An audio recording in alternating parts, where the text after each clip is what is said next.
They certainly look the part, and they're not bad, are they?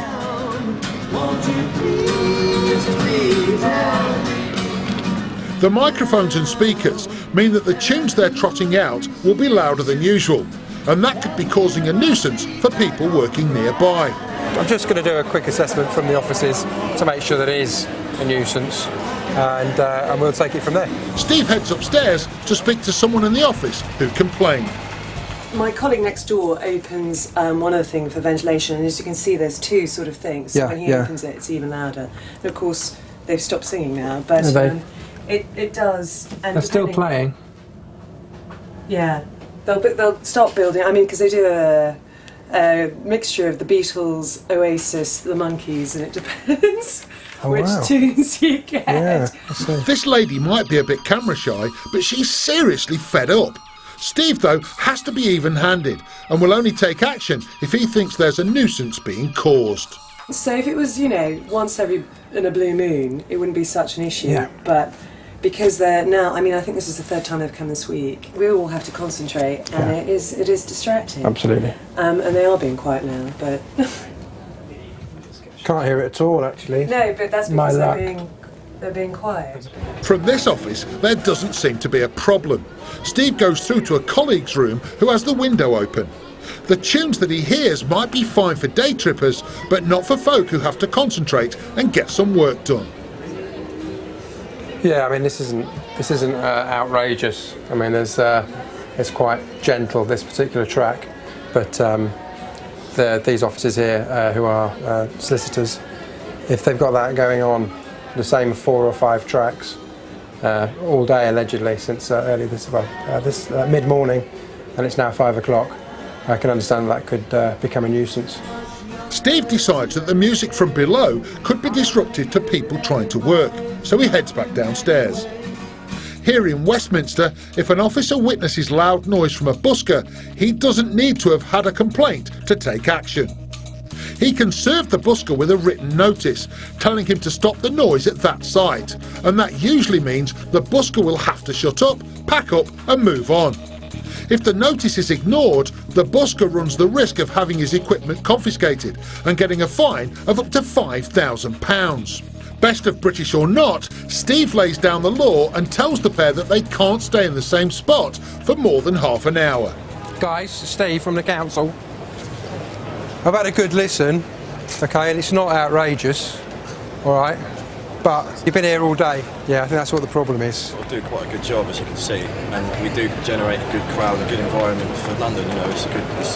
It's kind of a tourist attraction. All these tourists taking photographs, and it's weird. The Beatles is British culture.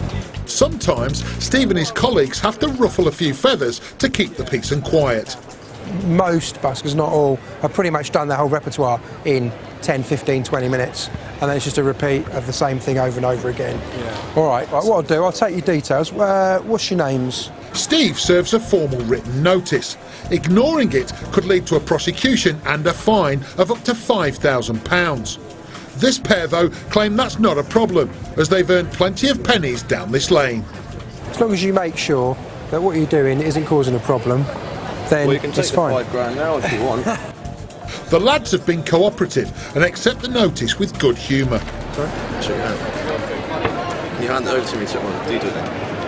I'd like to present you with this notice. It's too loud. And people need to work.